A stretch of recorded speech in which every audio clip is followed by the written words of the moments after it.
Hey there, welcome to our YouTube video. Today, we're tackling a common problem that some macOS users might encounter. Have you ever tried to write in the SystemLibraryQuickLook directory, maybe to add a cool plugin, only to be told that you don't have the necessary permissions? Well, that's the problem we're diving into today. In comes the solution. The reason you can't write in that directory is because the OS is on a separate, secure, read-only volume. Your data, where everything you add lives, is on a different volume. To add that QuickLook plugin, simply pop it into the Library QuickLook directory, or the QuickLook subfolder of your user account's library folder. Easy peasy, right? There's always a solution to every problem. Now wrapping it up, remember that macOS keeps things separate for a reason.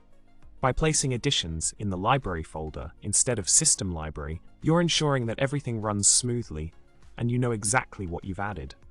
Plus, it adds an extra layer of security. So next time you encounter a similar problem, you'll know just what to do. Thanks for watching. Remember to subscribe, like and comment with your thoughts. Until next time, happy troubleshooting.